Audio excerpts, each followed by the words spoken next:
me longer than the other kids to grow out of cartoons. I loved all those childhood classics that were featured on Cartoon Network, Nickelodeon, and such. It's funny, if you go on any nostalgia blogs nowadays, you'll see people acting like they always loved cartoons, but I bet there was a time they denounced their love just to seem cool.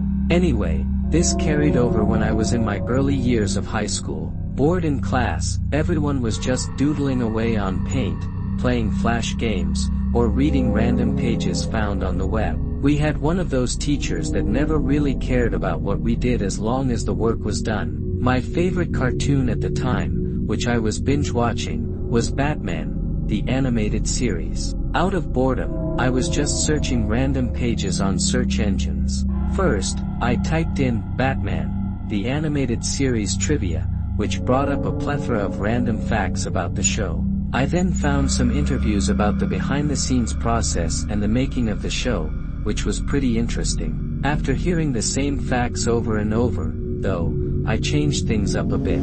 I decided to search for fan sites to see what others thought of the show. First, I found some popular blogs sharing fanfictions and theories. I even found a few hate pages, which peeved me, but alas, I eventually fell into a monotonous grind through the pages of search results. I eventually hit the double-digit figures of search pages, which is when you find the more bizarre and less relevant pages. I came across some role-playing forums, illegal streaming sites of the show, and even a fanatic who acted out episodes in costume.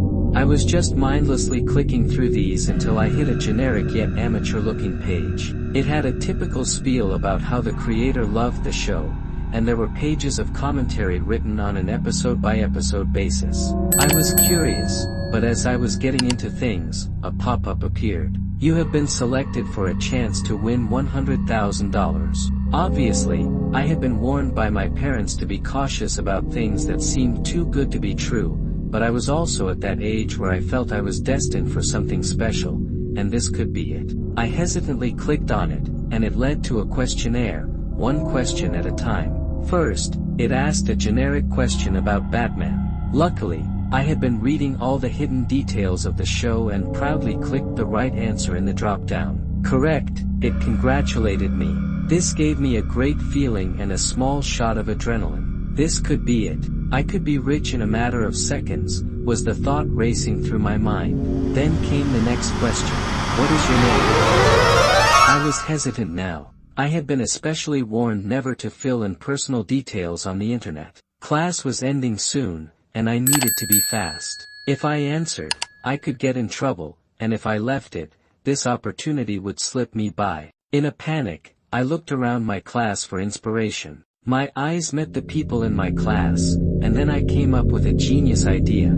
I could use someone else's name. First, I looked at my best friend. If all this turned out to be legitimate, he would definitely understand and share the wealth with me. However, if he got in trouble, I would feel like I had betrayed him. I was scared to ask him, as I didn't want him to laugh at me in case this was all fake.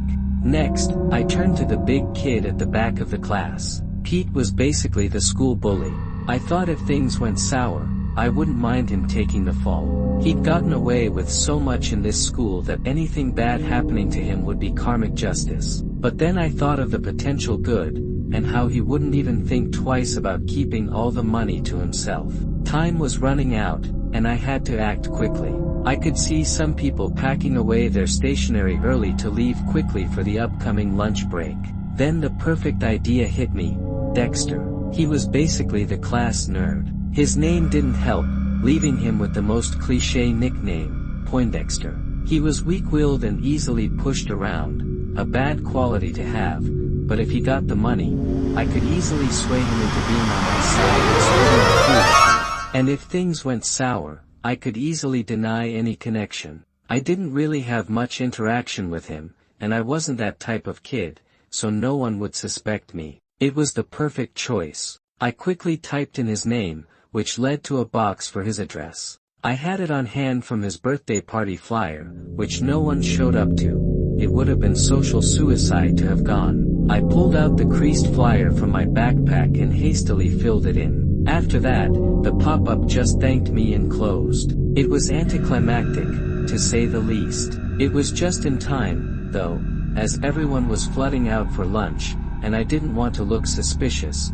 so I closed everything down and left. Weeks went by, and seemingly nothing happened. I didn't want to ask Dexter about it, as I didn't want to look stupid for having fallen for such a thing, and I didn't want him to know I had filled in his details on a random site. He certainly never acted differently during that time, so I figured he hadn't received the money. It was slowly hitting me that I may have been duped. Then, I noticed something odd. Dexter was acting kind of skittish. He would occasionally pop his head up from eating, look around with wide eyes, then go back to eating. I figured he was just looking out for kids who wanted to mess with him. He really was a big target for bullies. A week or two later, things started getting more noticeable, but not in a good way. His grades started slipping. He was called Poindexter for a reason.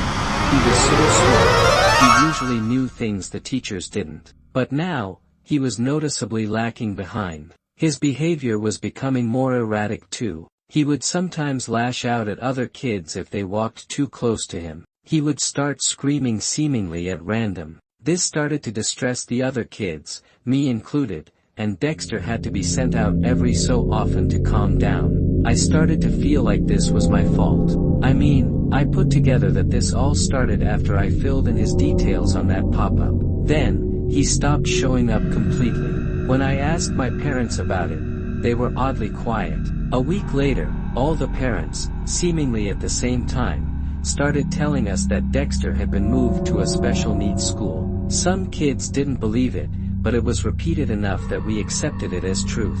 Now, the reason I'm telling you all this is because of what I found out recently.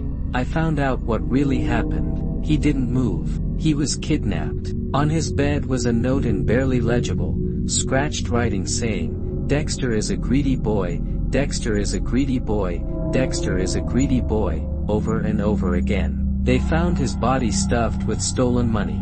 There was evidence of the worst things imaginable having happened to him, but you don't need me to describe them to you.